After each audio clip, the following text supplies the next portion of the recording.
This is Dan Schneider, and this is the third Dan Schneider video interview. And on today's topic, we will be discussing Loren Eiseley, an American naturalist. The two men that you see on the screen are Bing Chen and Tom Lynch, the president and vice president of the Loren Eiseley Society. And we will discuss who Eiseley was and why he has a society named after him.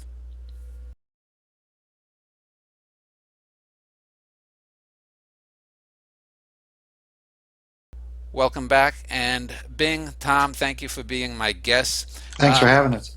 Yes. Yes, and since most people are going to not know who Loren Eiseley was, since it's almost 4 decades since his death, the two things I'd like to establish in this section is who was Loren Eiseley, a brief summary of his life and career, and then secondly, why there was a society founded for him and what the society's aims are. And as I said, we'll go into depth more on both Eiseley and the society, but just to lay the groundwork, would one of you like to start on who Eiseley was? Okay, maybe I'll talk about Eiseley and Bing can talk about the society a Okay. little bit. Yeah, Loren Eiseley today is best known for being a nature writer, somebody who wrote about the human relationship to the natural world. He was, in fact, professionally an anthropologist by training, but by avocation, he was a poet and a writer, and and he's been extremely influential on the subsequent generation of environmental writers. When I meet various authors and I mention that I'm involved with Loren Eiseley, they almost invariably say, "Oh, I love Loren Eiseley's work. He was a big influence on me. I read him when I was, a teenager, and he set me on my path." So he's really been very influential on today's generation of authors who are writing about the human relationship to the natural world. And as far as Eiseley, his career, was he a practicing scientist? Did he go out into the field as well? He did some of that. He slowly worked his way into administration, university administration, actually. He's really not best known for his scientific discoveries. He's not, Hmm. that wasn't his major forte. He did, a lot of the field work, quote unquote, that gets into his writing was actually stuff that he did when he was a student at the University of Nebraska. He went out he was doing a double major in English and anthropology, and he would go out with the South Party to do from Morrill Hall to do excavations out in western Nebraska and adjoining states, and so he dug up. Bing's holding up the fossil there, the famous innocent assassins fossil that Eiseley found. So a lot of what you read in his later writing, where he's out doing field work. He's actually, I think of it as a sort of work study student. They didn't have that program then, but it was basically that sort of a thing. Now, Eiseley lived from 1907 to 1977. Was he sort of what you'd call a proto uh, environmentalist? Would you consider him sort of a godfather of that kind of movement? Or he was he. What I'm trying to ask is, was he more of a scientist, or was he more of what might be considered a guru for nature environmentalism kind of thing? Yeah, I wouldn't say he wasn't much of an activist oriented. He wasn't like, say, an Edward Abbey or somebody who, sort of pushed people towards activism. He was more contemplative, more philosophical in his writing, um, more interested in things like how evolution affects human society and things of that sort. So while his involvement was very much about the environment, his writing was very much about the environment and very much also about human harm to the environment. In particular, I would actually say in some ways he's probably more connected to the animal rights movement than to the larger environmental movement, because he was always very concerned about the treatment of animals, including in scientific work that he sometimes witnessed. Um, so I would say that in that way he's more significant in terms of getting people to think about the human connections to the natural world than he is, let's say, a Rachel Carson who has a lot in common with in other ways, but or an Ed Abbey who had a sort of more activist agenda. Okay. Now, let's turn to the actual society then. In the break there, you guys were telling me that you weren't the founders of the society. So, Bing, maybe you could give us a little insight. Since Eiseley did die in '77, was the society founded after his death or while he was alive, and what brought it about? Right. The original name of the Loren Eiseley Society was Friends of Loren Eiseley, and it was founded by three people. One was a paleontologist by the name of Bertrand Schultz. Another was Ruth Thone, who was at the time her husband was governor of the state of Nebraska, and the third was a journalist who worked in Lincoln, and his name was Dick Herman. So I'm told that these three people were the people who really founded the Friends of Loren Eiseley, which would morph into the Loren Eiseley Society in 2006, 2007 is when we morphed into with a different perspective on Eiseley, Yeah. which is more um, to present Eiseley's body of work and reintroduce it to a new generation of young people. Um, my original introduction to Eiseley really was as a senior in engineering, and our dean, associate dean at the time, Jim Blackman, said, "Well, I think you engineers probably might like to read something that's a little less technical engineering and more to gain a greater perspective on life." And so he presented a number of books from a group of Nebraska authors, and I saw The Immense Journey. And coming from New York City, I found that intriguing. And the only thing I remember from my senior year now is how much the book The Immense Journey had an impact on me. Um, and this impact would carry on for another 40 years, and I would meet other people who were also influenced by Eiseley. One of the members of our board, for instance, is a retired minister who used Eiseley's writings in a lot of his sermons. We have people who are, as you would expect, heads of nature centers who are also very pro-Eiseley. The one that, and the society has been driven of late more towards trying to do educational outreach and to revive Eiseley's name. Okay. One of the things that occurred, as I have friends on both the East Coast and West Coast, is that Eiseley was very, very popular in the 60s and 70s. And his writings were particularly, I have a good friend who taught at Berkeley. He said they used Eiseley as one of the models, one of the authors that they actually taught informally at Berkeley. And I found that interesting. I also have friends in the East Coast in Boston, and I remember having attending a cocktail party where we were talking about natural writers on nature, and of course Thoreau was brought up, and that was the principal discussion. And then I brought up the name Loren Eiseley, and they all recognized him. They said what a marvelous writer he was and wonderful prose. And then I happened to mention, he's from Lincoln, Nebraska, and there was a pause, and the people there looked at me. One of them said, "Well, Loren Eiseley may be from Lincoln, Nebraska, but I'm sure we know him far better here in Harvard Square than the people of Nebraska." And so that struck me, and I was determined to go back to, when I came back to teach, was to find out and quiz my students how many of them had actually heard of Loren Eiseley. And over you might call this very informal straw poll of my entering freshman students, I found that statement is largely true. Most of my students have never heard of Loren Eiseley nor read any of his works. And so one of the things that we endeavored to do here with the society was to create a new mission. And that mission was to reintroduce Eiseley back into his home state, and that's what the society principal mission has been ever since. And just so that we can plug the society, I will have a link underneath the video to the Loren Eiseley Society. What does it cost to join, and what are the membership benefits, by the way?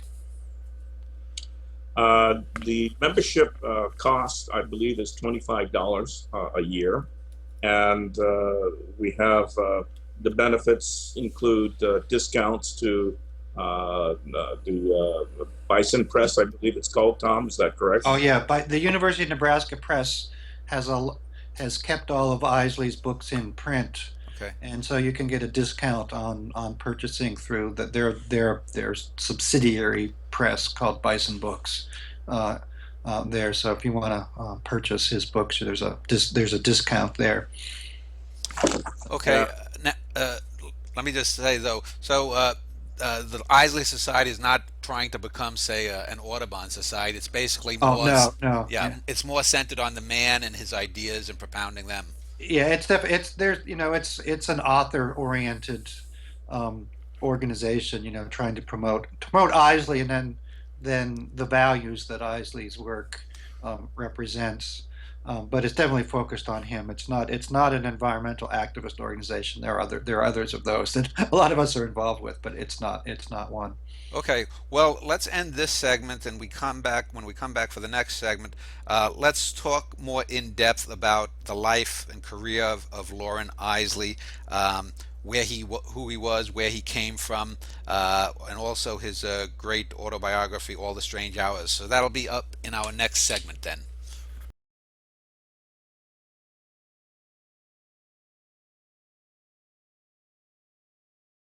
Okay, gentlemen. In this segment, I want to focus on the life, the biography of Loren Eiseley, where he came from, how he grew up, what he studied. Talk also about his autobiography, All the Strange Hours. But before we do that, let's. Bing had given a little bit of background information about himself and how he got into Eiseley. So let me just ask you, Tom, to start off. What do you do at the University of Nebraska, and how did you get involved? Find Eiseley. Was he a childhood hero or what? Well, I'm an English professor in Lincoln, and I teach primarily environmental literature, so that's a pretty direct connection to Eiseley there. But I actually discovered Eiseley when I was a freshman at the University of Arizona many years ago. Too many to to count, and I was actually at the time I was going to be an astronomy major, so I had a disinterest in science, and in my freshman comp course, that dreaded class so many people hate to take, one of the books we read was The Immense Journey, and I was just really struck by that, and it really sort of brought together my interests in both the natural world and in writing and literature, and it just stayed with me ever after. It sort of inspired me to start reading other nature writers. I tracked down Joseph Wood Crouch, who had been living in Tucson at the time as well, and sort of my interest in. I think it probably made me realize that there are people writing about this sort of stuff that I found interesting, even if they weren't prominently taught in the traditional English courses. So that was really my introduction to Eiseley. I like to joke with Bing that when I first read Eiseley, he made Nebraska seem very exotic. Nebraska has a reputation as being a rather boring, no nonsense, but just sort of plain state with nothing much interesting. But when you read Eiseley, it just seems like it's the most mysterious and exotic sort of a place one can imagine.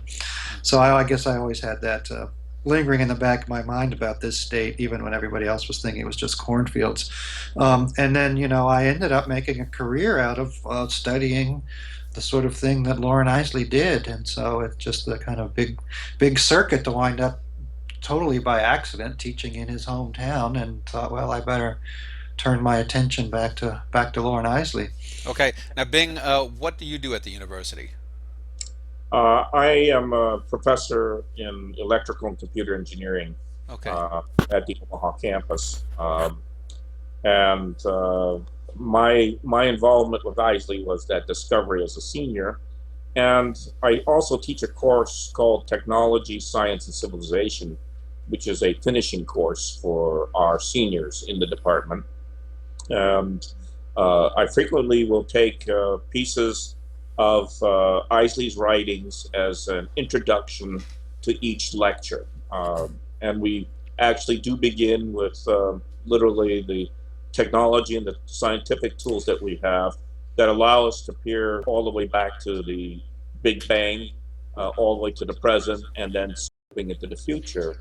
And with each of these segments, I have a tendency to choose a snippet from one of Eiseley's writings, uh, very heavily from The Immense Journey, and his most famous book, well, that's his most famous book, as well as from the one of his later books called The Invisible Pyramid, which focuses on mankind in the 20th century, or as Eiseley likes to refer to it, the rocket century.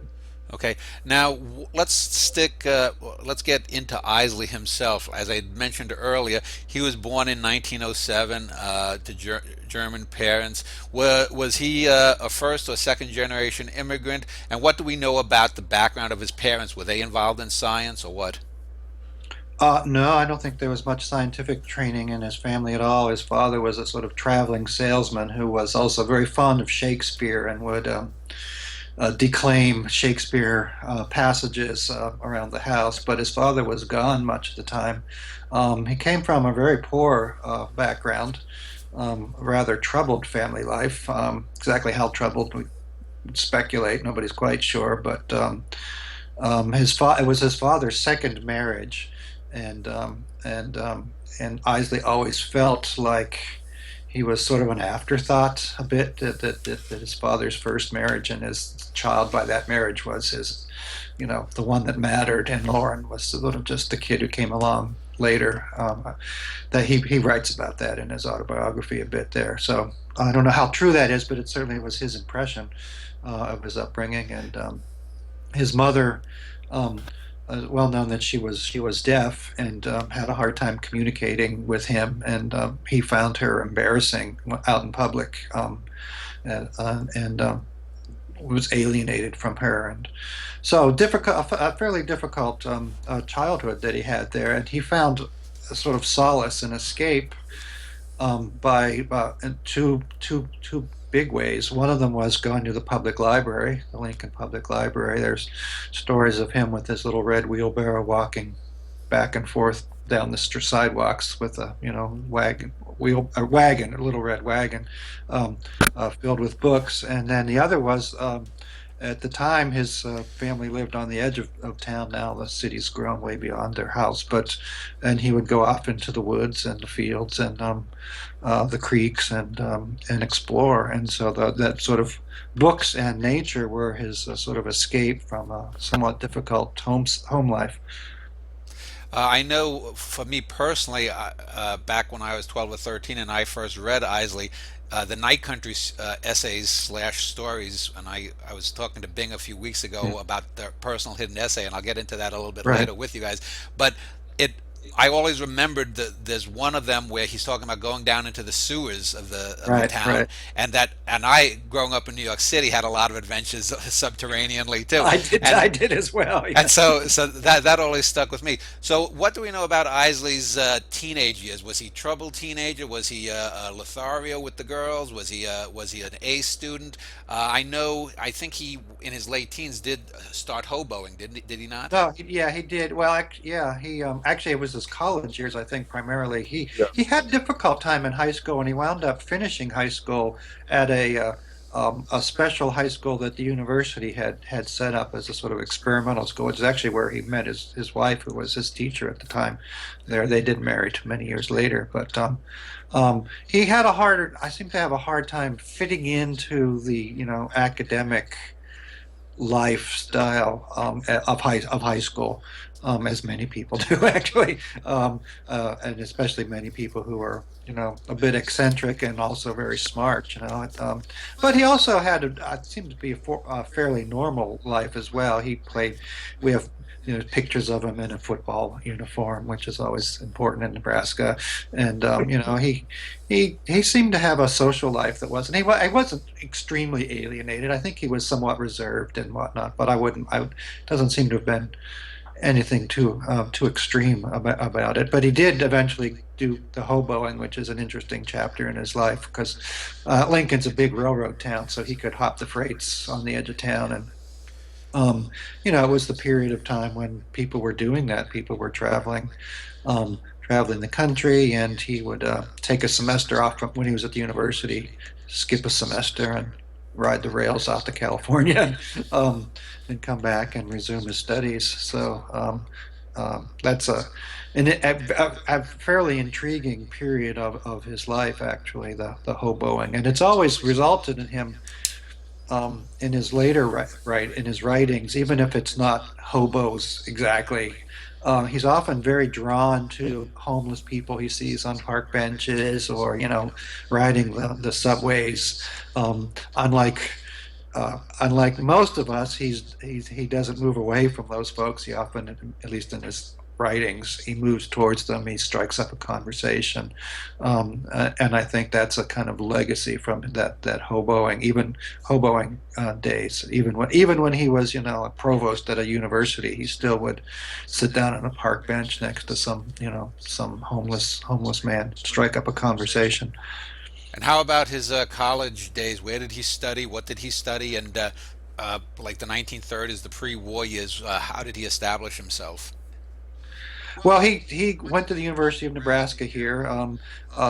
Was an English major and anthropology major. Apparently, he wrote so well that the story is that one of his English professors accused him of plagiarism. Said you couldn't have written this, and the professor couldn't prove it, but Eiseley was pretty irritated at that, and that was one of the reasons supposedly he was drawn into anthropology then instead.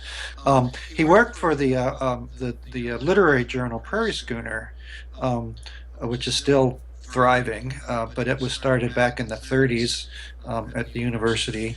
It was one of the earliest of the little magazines. There's these series of small poetry and short fiction literary journals. It was one of the early ones, and started at the university by Professor Lowry Wimberly, and Loren got on the staff, and a lot of his earliest publications are in the first couple of years of Prairie Schooner. A lot of his early poetry, and he actually was a fairly widely published poet at that time. He was in a poetry magazine, which was publishing people like Ezra Pound and Wallace Stevens and people like that. His poetry when he was in his early 20s, and seemed to have sort of hung around with a kind of a literary group, a well-connected literary group there. He was a big fan of Robinson Jeffers' poetry, Oh, yeah. very influenced by A that. natural connection there, yes. Yeah, right. Something people need to explore a little better. I think that Yeah. there's an article there. So he, but then he drifted away from poetry and literary writing once he went to grad school and was studying anthropology, and then he had to publish more scientific sorts of work, and but then he came back to it later in his life, started doing creative writing again. But he sort of began as a creative writer, and then had this big intervening period of professional work, and then came back to creative writing some more as he approached retirement. Now, Bing, we had conversed a couple of weeks ago about the Ray Bradbury connection with Loren Right. Eiseley, and you were telling me that Bradbury was actually the fellow who pushed Eiseley into publishing his essays. Can you tell us a bit about that period of his life, his sort of middle period? Sure. He had published an essay in Harper's, which was called "The Fire Apes," and Ray Bradbury came upon this, and Ray claims this was the year 1946. It's also on our video brief video of Ray Bradbury on our website. And upon seeing this, Ray opined, he said, wow, this is really an excellent piece of work.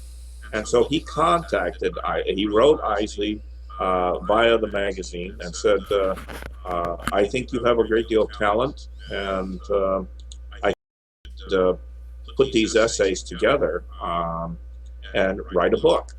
And Eiseley, of course, was very flattered that someone of Ray Bradbury's reputation would take the time to write him and encourage him. And so he took Bradbury's advice and collected his essays into what would become what Tom and I would both read later on, The Immense Journey. Yeah. And in meeting with Mr. Bradbury, he would indicate to me, he said, you know, Bing, I thought this was probably one of the best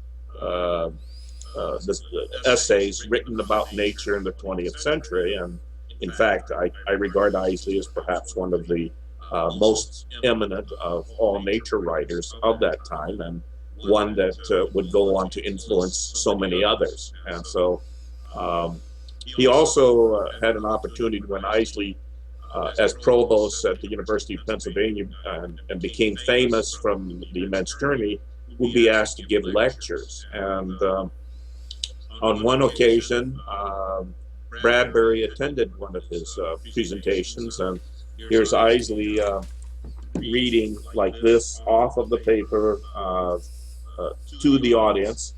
And Bradbury told me that he stopped to talk, went up and pulled the paper away from him and said, you don't need to be reading this.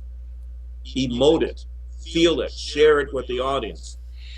Your prose will carry you.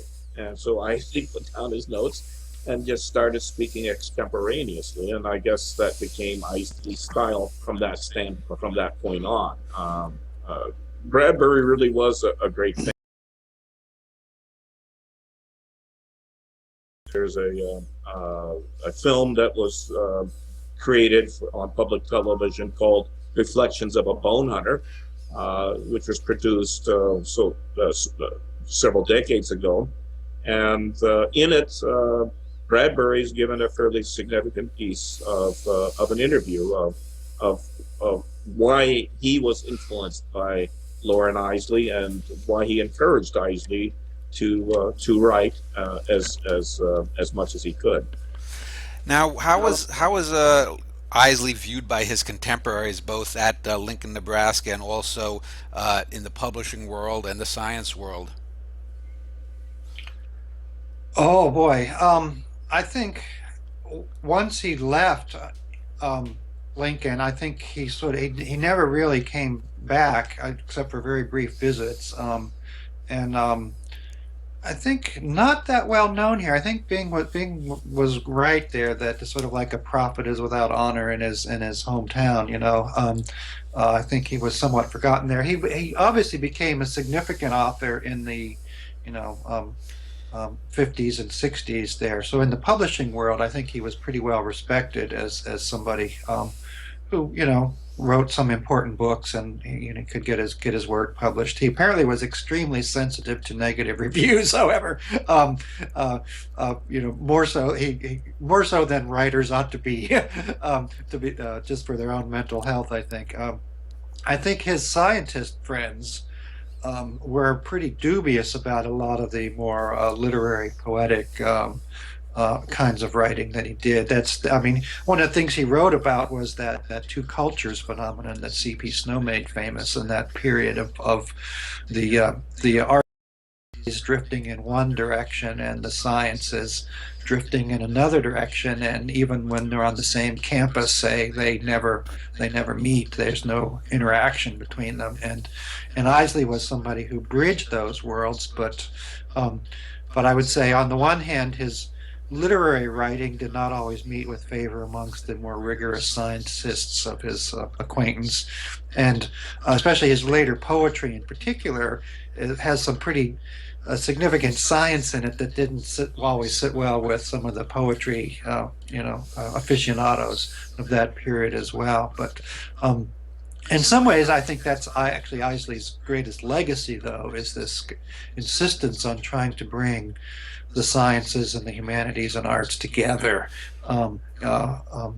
So like E.O. Wilson today, or there's a few writers like that who are sort of in his tradition. But yeah, I know. I've interviewed a few scientists myself, and I've also known others, and I've been surprised at how few even know the name Loren Eiseley. And yeah, I personally consider him sort of the father of what I consider the last 30 or 40 years, the golden age of science writing, with people like a right, Jacob Bronowski, then a Carl right, Sagan, a Stephen Jay Gould, not right. just because of the science, but because of the quality of the writing and the ability to engage readers, especially young readers.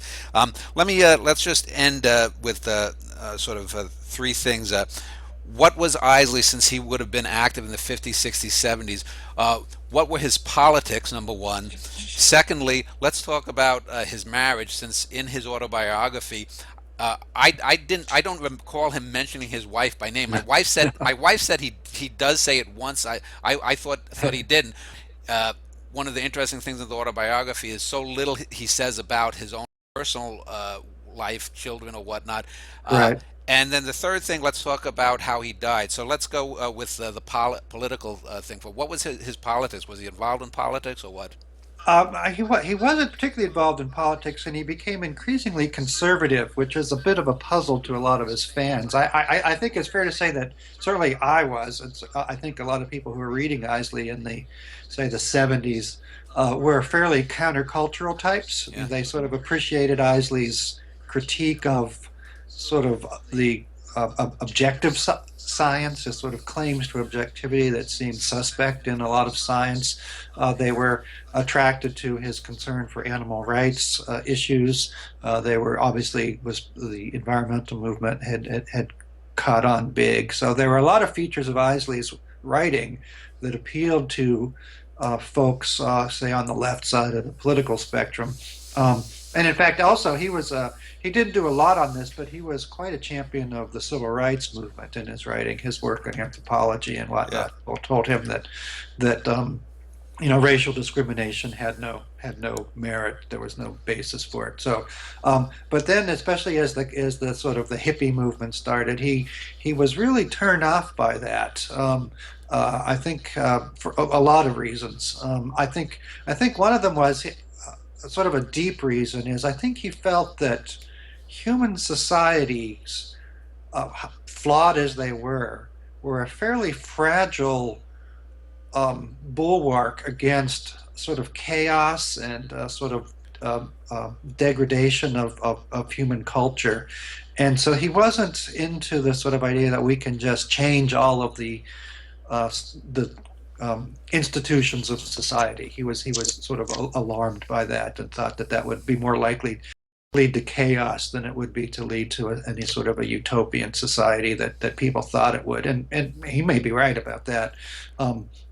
I don't know. I think he definitely, and this is one of the ways he opens his autobiography, is as sort of a critique of the free love era. He was really turned off by the sort of new attitudes towards sexuality that the counterculture was bringing. Well, Tom, I always was under the impression too, and it's been a few years since I read All the Strange Hours, but I had the impression that he was not big on drug usage as well, because I Yeah, think he, no, fe- yeah, he I'm sure that's part of it as well. Yeah, I think that's I, part. I, I think he felt it sort of distanced people from reality, and he was very much about dealing with reality. Yeah, yeah, and there's some other sort of personal things with him.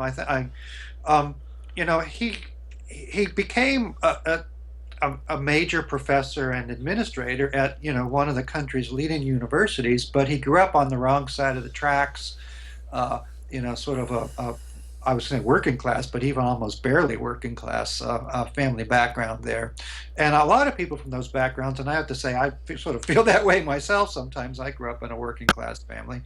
Feel a little bit like posers in the university system, like we're just, like it's never quite our world when we're there, and he also apparently he never actually finished his PhD dissertation. Nobody's ever been able to find it, and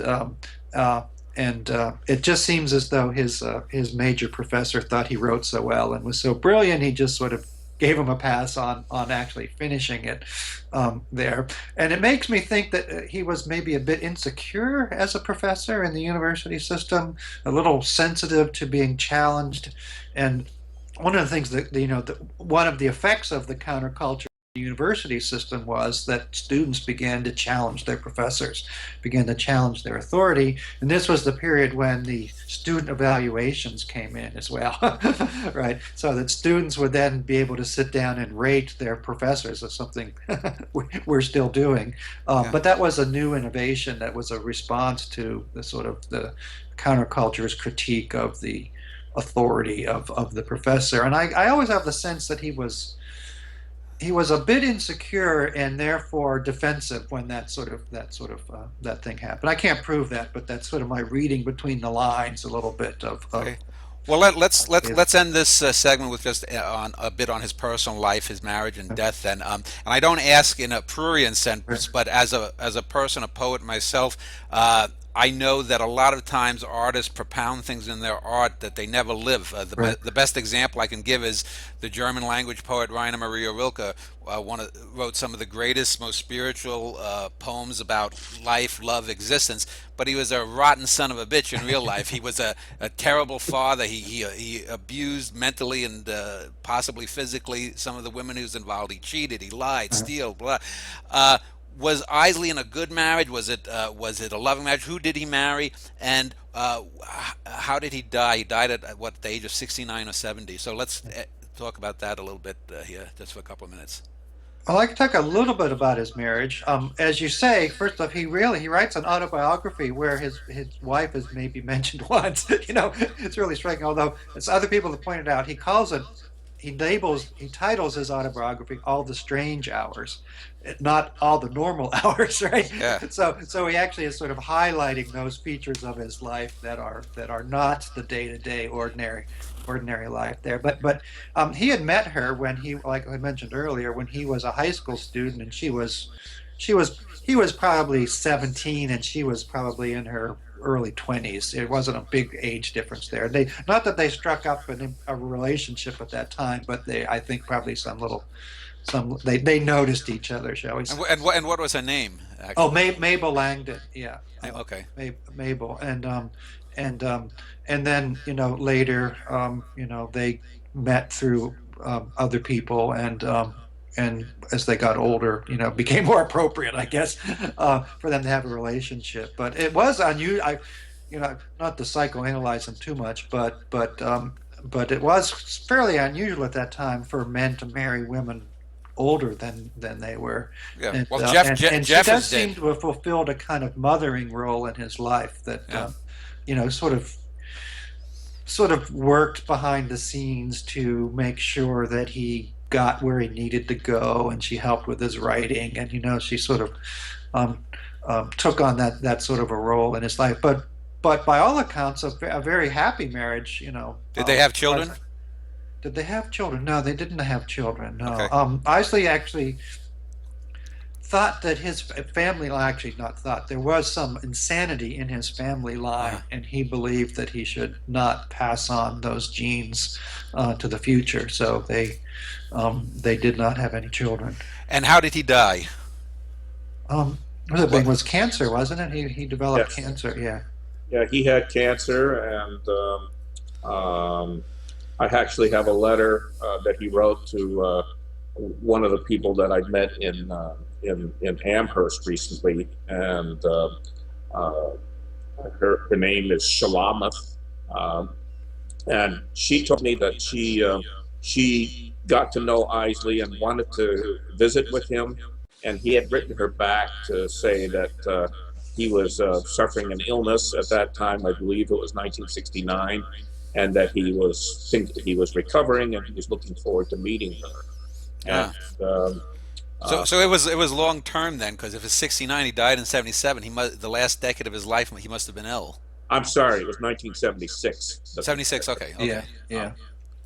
All right. Uh, Well, let's end this segment then, and in the next segment we'll talk about his career as a science. So basically, what he was interested in, how that infused his writing, and that stuff. We're going to end this segment with I have a little special treat. We have a bit of film that Bing and the website provided of a documentary on Eiseley. That will come up in a little bit. And then I have two sections of essays being read by my wife, Jessica. The first one will end this section, and it's from the essay, The Judgment of the Birds. So we'll listen to that, or you, the viewers, will. And when we come back, we'll talk about Loren Eiseley and his career as a scientist.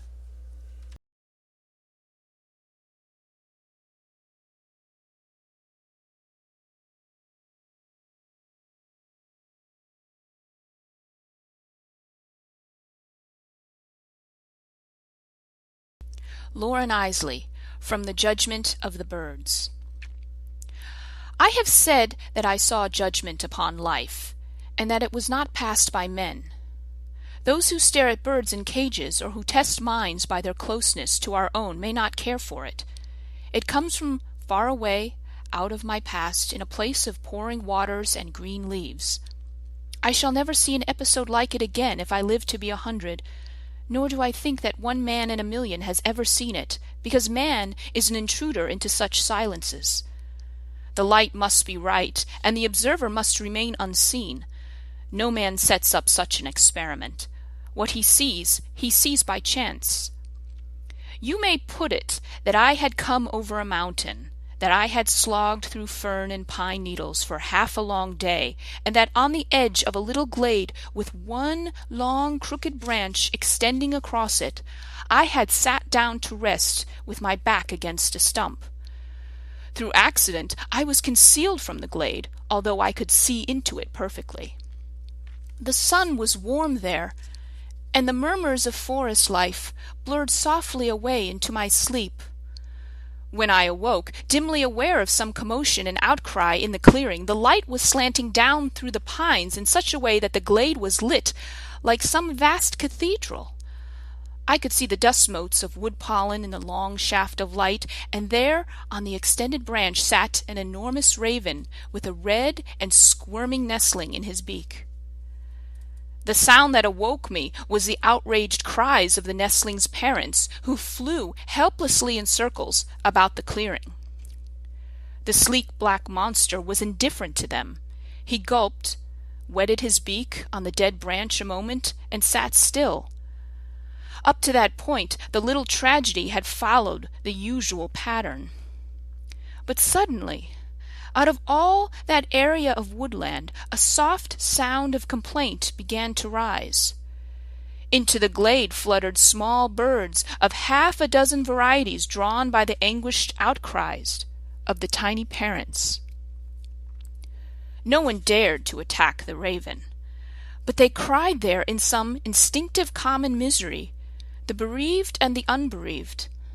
The glade filled with their soft rustling and their cries.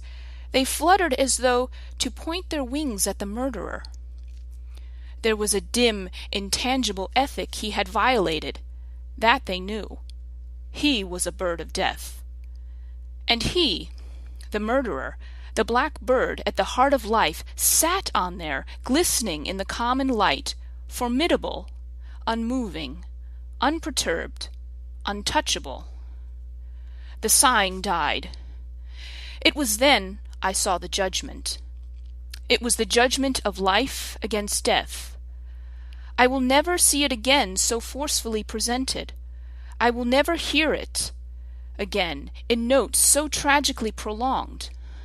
For in the midst of protests they forgot the violence.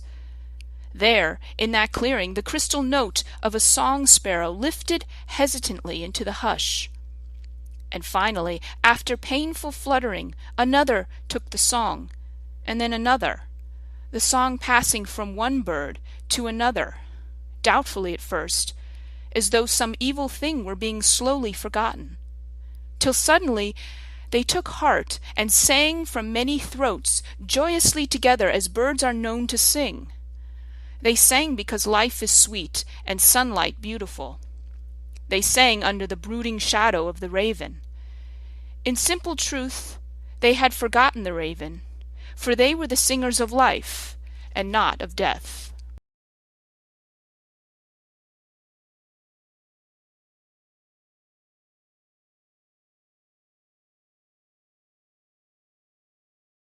The Life and Career of Loren Eiseley, American Naturalist. Bing, we had talked a few weeks ago on the phone about Loren Eiseley, and you'd described an interesting anecdote where earlier I think Tom had mentioned how a lot of the scientific peers sort of looked down a bit on Eiseley as a scientist and a thinker. What was the anecdote that you had told me about how Eiseley was vindicated decades after his death? Yes,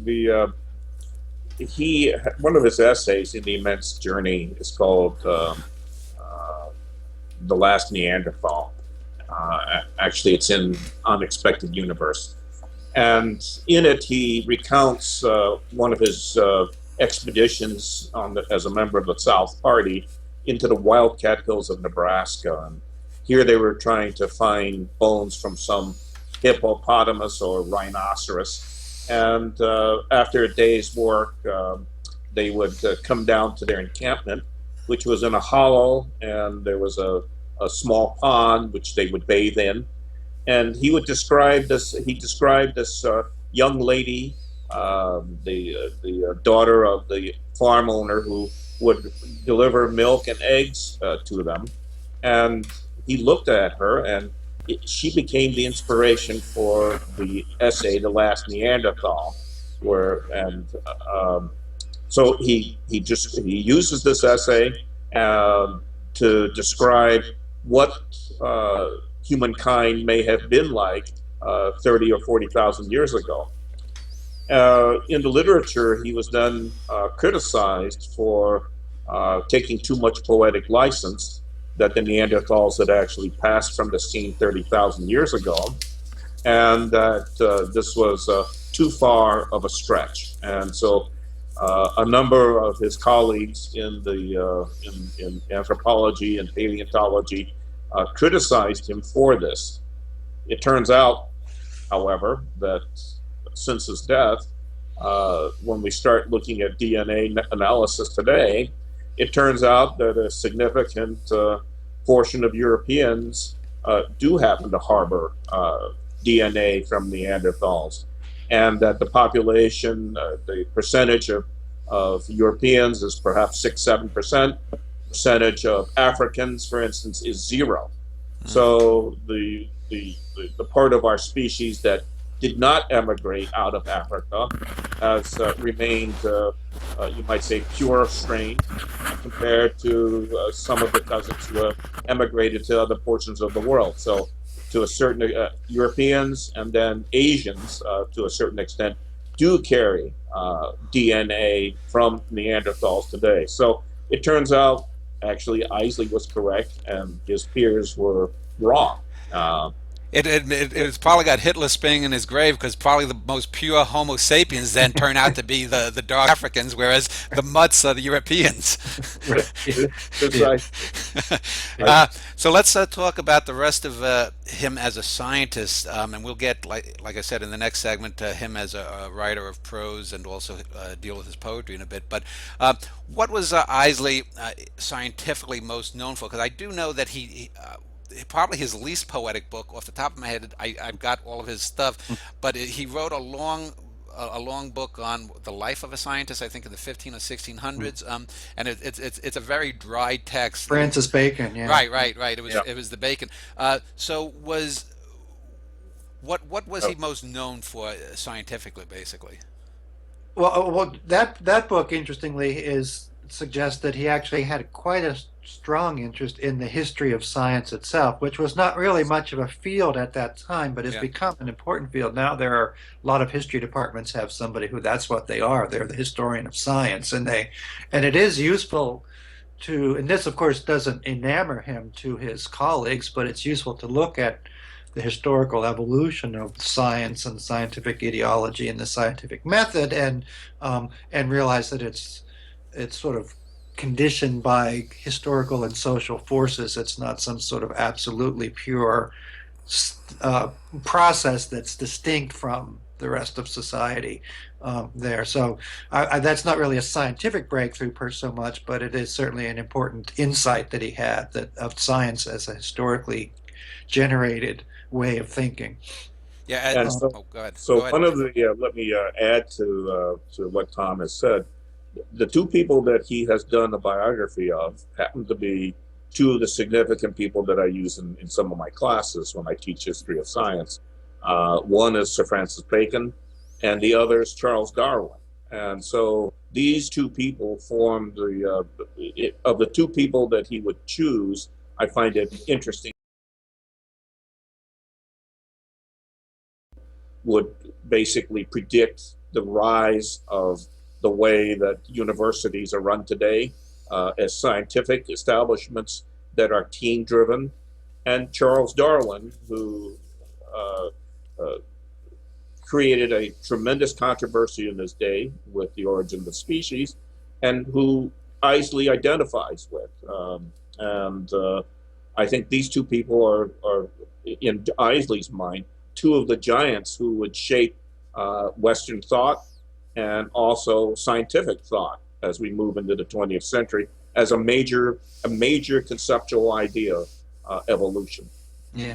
I mean, you really can't understand Eiseley without understanding evolution. And evolution is really everywhere in his writing. He's really trying to think about what are the implications for society of Darwin's ideas.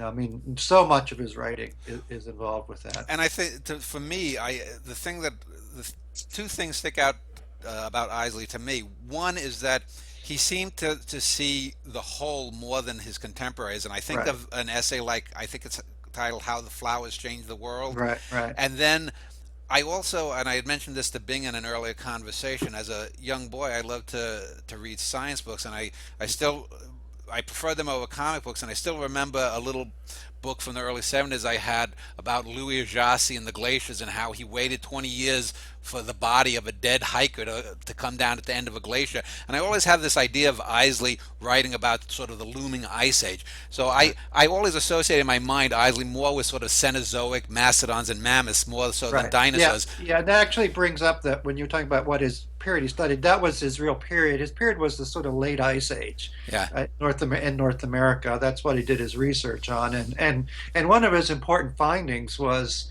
um, there was a dig out near Scottsbluff, Nebraska, where they had found human artifacts mingled with an extinct species of bison fossils out there, Bison antiquus, but they couldn't prove that they were contemporaries with each other. A lot of people argued that no, those human artifacts just sort of got mixed in, Hmm. washed down the stream together with the others, and he actually found a fulsome point embedded in the vertebrae of a bison antiquus, proving that somebody had shot that that arrow into that bison, and that helped to push the understanding of human occupation of North America back about 5,000 years. So that was at the time the idea was that humans had only been in North America a few thousand years, and his discovery pushed that back, and he was very interested in um, that late ice age period in North America when humans were still living with some of those animals that have since gone extinct there. Yeah. And you mentioned he also did have this idea that we were in an interglacial period. Yeah. So when climate change deniers say, well, back in the 60s and 70s, people were predicting the coming ice age. Well, frankly, Isley's one of the guys who actually, he didn't predict it. That's wrong. But he actually speculated about the idea that what would happen if the ice came back. Yeah. That was sort of part of his sort of imaginative, as you say, his long-term thinking about this. Now, Was let me just living in an interglacial period right now. Yeah. Let me just ask, you mentioned the Folsom Point. Was Isley still alive when they discovered Clovis points? Did he have Yeah, no, I'm sure he was. Yeah, but I can't recall offhand what he had to say about that. But yeah, Okay. he would have been. Yeah. Yeah. Well, any final thoughts on his scientific career from either of you?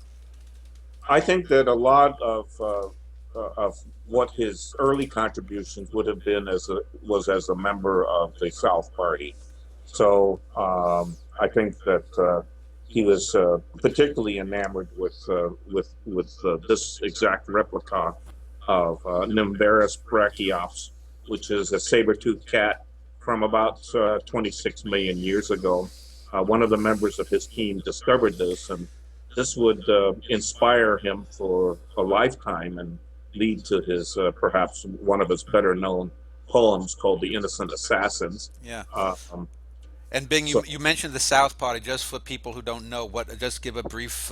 What was that? The South Party.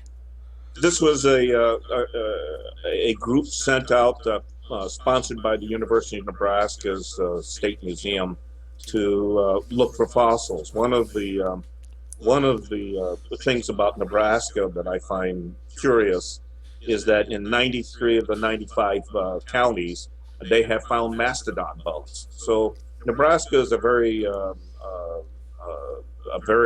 fossil-rich state, and Eiseley was an active member of that party, and I think a lot of these adventures that he had would be very formative in his later writings. Okay. So let's end this segment, and when we get back, we will talk about Loren Eiseley as a writer, his prose, and his poetry. So that'll come up just shortly.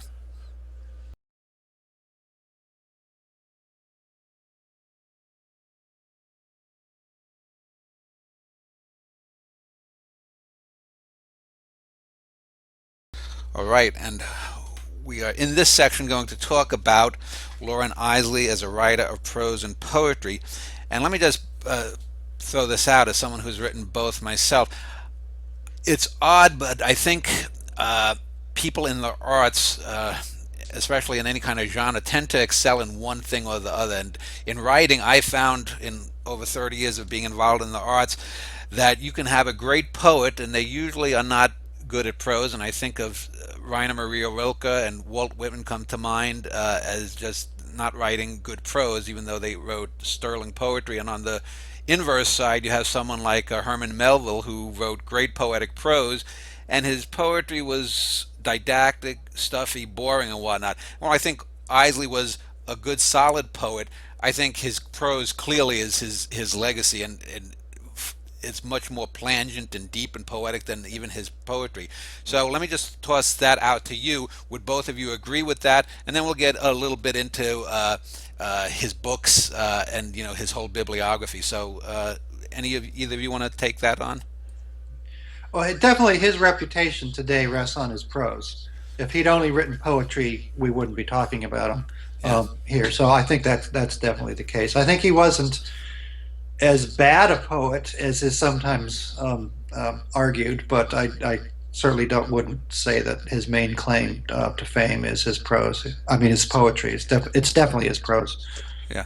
So let's talk about Eiseley's first book. I know Bing had mentioned Bradbury's involvement. Did Bradbury help him get his first book published, or was he publishing before he met Bradbury? That's a good question. Yeah. We'll probably have to look at his biography to determine that. I know that Bradbury was encouraging him to get all the essays published together into a single volume. I don't know if Bradbury actually influenced publishers to to assist Eiseley. So Yeah, I'm not aware of that. He may have given him some contacts. That would be my suspicion, that he told him, send this to so and so, sort of a thing. But So let me ask both of you then, which would you say is his best book and his most influential book, and then say best book and most liked essay? Let's talk about which ones really drew you into him. Bing, if you want to go first. Oh, thank you. I think for me, The Immense Journey is the first and the one that has stayed me the longest.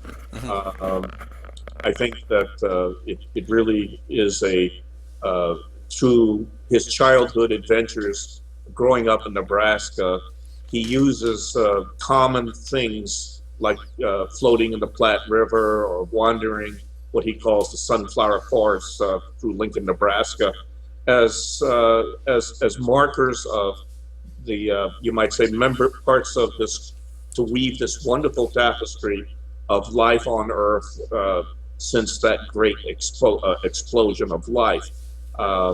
And so he weaves his prose in such a way that he's using very common everyday experiences that he had to mold this picture of what would become The Immense Journey. And one of those essays, perhaps I should let Tom now talk, but one of his most famous essays from this is how flowers change the world. And so that's probably the essay that I am most connected to.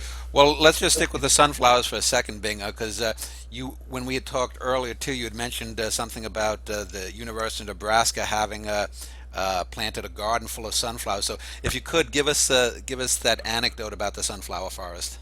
Sure. So this is I'm holding a group of sunflowers in front of me, and one of the Lincoln, Nebraska, in the days that Eiseley was a young boy, they had annual floods of their creeks. Salt Creek is the primary creek that flows through Lincoln, Nebraska, and it would scour the land on both sides during flooding. And so what would emerge would be these sunflowers. And as a young boy, 5, 6 years old, he and his band of brothers would go wandering through miles and miles of these forests, and they would wander along the banks, and I think he would end up in a place near Denton, Nebraska, which is a number of miles outside of Lincoln, and this would serve as a great influence on his later writings, and which he uses frequently. And in fact, he begins one of his essays by saying that if I remember the sunflower forest, it is because from its hidden reaches man arose. Green world is a sacred center.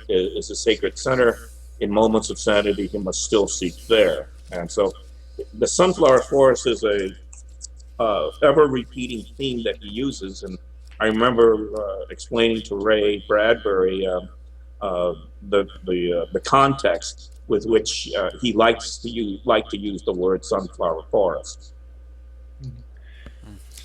And Tom, how about you in regards to essays and books? I would agree with Bing that the Immense Journey is, I think, definitely his masterpiece. It's more coherent than a lot of his other books, which can be more collections of essays, whereas the Immense Journey is both. Each chapter can be read by itself as a separate, unified, piece of art, but the entire book follows a very clear arc of this. It's the story of evolution. So he uses the story of evolution from the early chapters about water and like Bing mentioned, the flow of the river, to the later chapters about humanity at the end. And I know I just taught a course I just finished a course this semester on literature and the environment, and we used the Norton anthology of nature writing in there, and Loren is in there, and that essay that was mentioned by Bing earlier, the one with the Oh, the name's skipping my mind now. But what's the final essay in there with the story? What in what the immense journey? An The immense final, journey, yeah. the secret of life. And it's not the secret of life. It's Well, there's another book that it's called The Invisible Pyramid, which yeah, is Okay. yeah. That's also organized by evolution as well. right. Yeah, Okay. yeah, right. But it's not the secret of life. It's just I'm just drawing a blank on The the meaning title. of life. Was it the Hmm? meaning of life? Well, because Uh, I'll give you the yeah, contents. yeah, We got yeah. the No, slit, the flow of the river, the great deeps, the snows, how flowers change the world, the real secret of Piltdown, the right. maze, the dream animal. Judgment of the birds. That's Oh, sorry, that sorry. and It's getting and old. Judgment and of the that and birds. that's the one actually that my wife read earlier. You Yeah, guys didn't hear right. it, but you'll hear it when you watch this. Sorry about that. But anyhow, Judgment of the Birds is probably his maybe his most famous essay. I think it's the most frequently anthologized um, piece there. But I've taught also The Flow of the River, which teaches well here because it's about the Platte, and I've we've talked about the Platte River watershed and sort of get students involved with that. But my point being is, I think that the Immense Journeys definitely, as a book, his most significant book, and I think it also balances the sort of personal narrative and poetic style of writing with the scientific information better than some of his later materials do. Some of like books like The Invisible Pyramid say tend to feel a little bit like a professor's lecture rather than somebody telling you some interesting stories around the campfire, right? And so I think it strikes just the perfect balance between scientific information with some interesting narratives and anecdotes, and probably, definitely some fabulous writing as well. So some of the like I said, some of the later ones are a bit professorial. Well, I would probably disagree. I think probably the Star Thrower is probably his most famous essay because That might be the most famous essay, yeah, although maybe for some of the wrong reasons. But right, exactly. I was just going to say that because if you go into any like artsy parts of major cities, and you go into these stores that are sort of remnants from the '70s with right, beads hanging down, you can find not only that essay in some books, but sort of bastardized versions of it, right. condensed down, and it's almost become a modern myth in a something Yeah, in a it sense. has. You see it on a lot of corporate websites for Yeah, sort of trying to show people that they're sort of what inspirational. It's read as an inspirational story, right? That if we yeah, all just do our little part, right, in the big cosmos, we can make some important change. And I think the story itself is far more complicated and yeah, far less um, obviously inspirational. yeah, That's really not Eiseley's message in any of his writing. I think he's much more um, circumspect, yeah. and It sort of much reminds. more. Um, he's not writing fables in that way that a lot of people read the Star Thrower as though it were a fable. That if we all Yeah, just we can't save all the starfish, but if we each throw in three or four, yeah. we can all collectively save them. It sort of reminds me of like 1960s rock bands that wrote these songs against Vietnam or political causes, and then 25 years later they're used to sell a Chevy. That's right. Yeah, yeah. I think the story. I think it is one of his great pieces of writing. There's no Yeah, doubt about that. I think a lot of its popularity is based on a simplification of the message, or sort of a looking at a lot of it. And this is true in a lot of his writing. Is a sort of on the one hand this, but on the other hand that.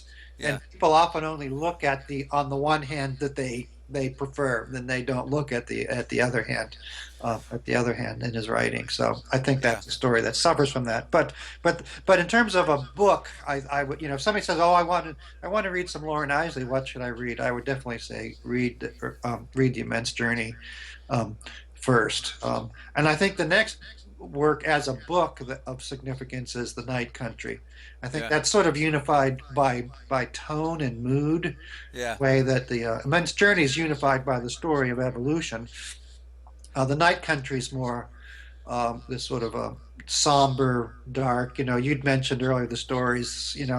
He tells a story in there about going out and seeing some boys finding a turtle and stoning it to death. And so that's sort of the dark side of experience, and it's almost I think that story's often taught as that sort of coming of age experience. Where a young child's first real awareness of evil in the world, right? And that's the night country there. And of course, the night country. When you're talking about Eiseley's biography earlier, he did suffer from insomnia, and so he was often up late at night. I think he did a lot of his writing late at night, and he would go for walks late at night. So he definitely had a affinity for the night country there, or the subterranean tunnels under cities as well. Yeah, we will talk in our next segment about his influence on other science writers, but let's talk about him as his work in a literary sense. You mentioned, I believe, Tom, you had mentioned earlier, and Bing also mentioned about Ray Bradbury. Who were some of the peers in writing that he may have associated with, that he may have been influenced by or influenced? Did he have an influence, for example, Bing, on Bradbury reciprocally? Did Bradbury claim that he helped him maybe focus more scientifically? Because I actually a night or two ago watched an interview with Bradbury online from a cable show called Day at Night from the 1970s, where Bradbury gave a terrific interview. So did who were his sort of peers literarily that he might have hung around with or been associated with? That's interesting you mentioned that. I did ask Ray Bradbury that question. Did Eiseley influence you? And he said, yes, he did. And I'm trying to think of which book may have had a profound interest in him. Of course, the Martian Chronicles talks about a vanished and dying civilization. So perhaps he may have been influenced by Eiseley. I'm trying to remember which of some of his other books may have influenced. There is the scene in the Martian Chronicles that I think of Eiseley is the one where the fellow is talking to a Martian and they're in different times. I forget what story that is, but it's like the Martian is thousands or maybe a million years ago, but they connect and they talk to each other, the human and the Martian, and that for some reason that always struck me as a very Eiseleyan moment in Bradbury. Yeah. I mean, Eiseley's definitely a product of the space age. A lot of his writing is influenced by that. That's part of his sense of scale. You're talking about his sense of scale. He has this enormous sense of time scale and also spatial scale, and very much influenced by the space age, and writing about humans going into space. But he didn't have the triumphalist attitude towards traveling into space that was sort of prevalent at the time. He sort of brought in a more cautionary note that basically we've screwed up this planet. Why do we think we're going to go out in the world and out into the cosmos and not screw things up out there as well? So he was a little more dubious about the. I'm sure he was fascinated by it and pleased to see the moon landing and things of that sort. But still, he had this sort of an anxiety about the outcome of human travel into space. Yeah, he uses the Philobulus, which is a fungus, as the human equivalent of in the last stages of our life on Earth. Like the Philobulus, it shoots its seeds into space, and we, in a similar manner, are trying to shoot our seeds into space. Perhaps human embryos tended to by a robot going to some distant planet has certain themes similar to the recent release of the movie Interstellar, I think. And if people have seen that, as I was watching that movie, I was thinking Eiseley and his book, The Invisible Pyramid, where he warns, he's, as Tom says, very dubious about this enterprise, what it will end up with, and what remnants of a tattered humanity will remain. So he thinks it's possible he's not certain. He thinks that we really need to tend to business here at home and to defend what he calls the sunflower forest. And in fact, in the introduction, Invisible Pyramid, he talks about that this is a great adventure, and he does not know if humanity has the energy to both defend the sunflower forest and to follow the path on the beckoning trails to the stars. And so he questions this. And When you were mentioning films, I was thinking of the film from his era, 2001: A Space Odyssey, which is very, very Eisleyan in many ways, although I think more positive in its conclusions than he would be. But that sort of sense of human evolution, and that we're basically just clever apes, right?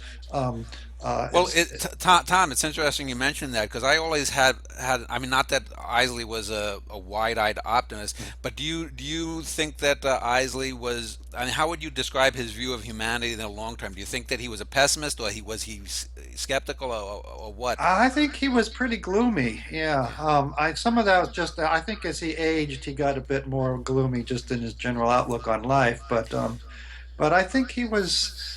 He didn't have that sense that that was so much a part of that era, that the future is ours and everything will turn out for the best.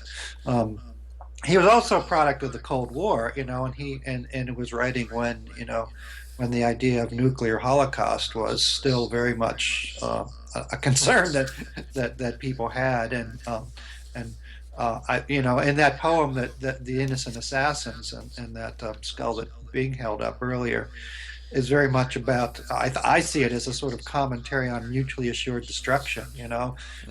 These cats have these fangs and they kill each other and with them, and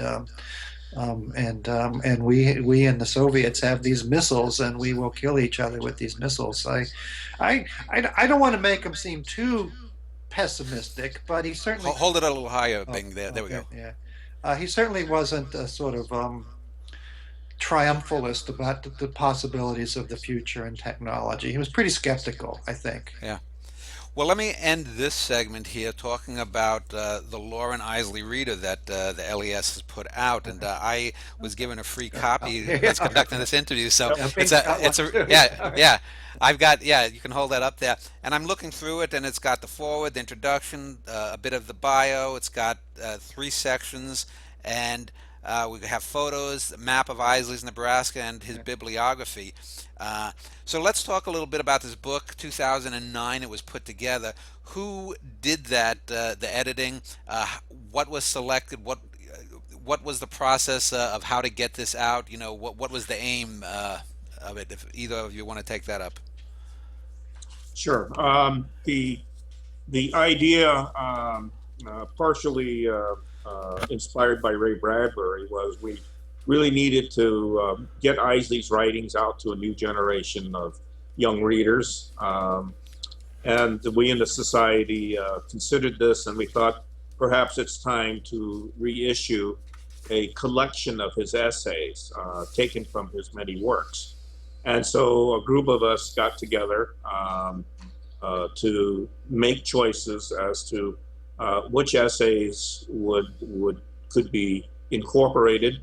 And so we have some about his early life, some about his reflectiveness, and then a number of essays related to mankind in the 20th century and where we're going as a species. So we've taken from a number of his works, and the process of receiving permission to reprint this was an interesting process. The publishers wanted upfront payment to accomplish this, and we appealed to the Eiseley family foundation, I guess, and they granted us permission to reprint the essays, and so we were able to obtain a Peter Kiewit Foundation challenge grant, which said we also had to do some very successful fundraising, we were able to accomplish this, and so 10,000 copies were published, and we have distributed these to every public library and school library within the state of Nebraska, and we have sufficient copies left over to continue to seed, to reseed Eiseley's legacy. Yeah, it's a really good book, and just in case I hadn't mentioned it, it's www.eiseley.org, and that'll be below the video on YouTube here. Um, which it's in three parts: Reflections of a Naturalist, Reflections of a Writer, Reflections of a Wanderer. Did anyone have a specific hand in picking the? Was it edited by one person, or was it a group? Well, we one of our two of the we had several people choosing these. I happened to be one of them. So the last 4 or 5 essays, probably I had the greatest hand in choosing. We had several others: Kira Gale, the former president of the society, and Deborah Derrick, and our longtime curmudgeon and historian of the group, Maury Tuttle, played a role, as did James Cook, or Jim Cook, had a role to play in the selection of the essays as well. So it's a very long, drawn out series of discussions, and I think it matches the interests of as broad a group of the Eiseley board as we could manage. Yeah. And I think part of the criteria too was essays that would be high school student friendly. Yes. Some of Eiseley's work is probably a bit dense and over the head of students of that age. But the idea was to find works that would be teachable to sort of students in maybe middle school and high school age there. So that was one of the criteria as well. I actually came on late in the process. I sort of joined the board when this was already a project being undertaken. Well, I just want to. Oh, go ahead, Bing. Last thing, Dan. One of my friends, who's an author back east, Leslie Nyman, read the rough draft of the book, and as she was reading it, Leslie said to me, Bing, exactly what Tom said. Look, Eiseley's a bit dense. You're going to have to do something if you're going to reach out to the children to have them read this. And so she proposed this, which is what we have been developing. Okay. It's a teacher's guide. And so it is this teacher's guide that will be available online and available to teachers to use, that we are in the present course developing, as well as what's called an activities guide, which is, again, using the theme of the sunflower forest, except in this case, what we're doing is actually with Lawrence Gardens here in Omaha, actually promoting the idea of young school-age children planting in their milk cartons a sunflower seed to build a sunflower forest on elementary school grounds, so that the children of the state will also have an experience similar and akin to what Eiseley had as a young boy wandering through the stream beds of Lincoln, Nebraska. Yeah, Bing, I mentioned this to you when we talked earlier, when you held up those sunflowers. A few years back, my wife and I went to Big Bend National Park down in the spur of Texas, and it's bounded by 2 canyons. In the west, where the water flows in, there's a little path that goes up about a quarter of a mile into the canyon, and my wife was tired. She was just sticking her feet in the river, and I walked up there myself, and I felt like I was in that 1959 movie Journey to the Center of the Earth, because there were sunflowers literally about 15, 20 feet tall, and I felt like I was an ant. When you held that up, if you ever get down to Big Bend, you have to go to the canyon there, right the river. And the river is not that big or deep. But it was one of the most bizarre feelings, and when you were holding that up, it came to me. I also want to mention that I think All the Strange Hours is probably the finest published autobiography, certainly in American history that I know of, and possibly in the English language.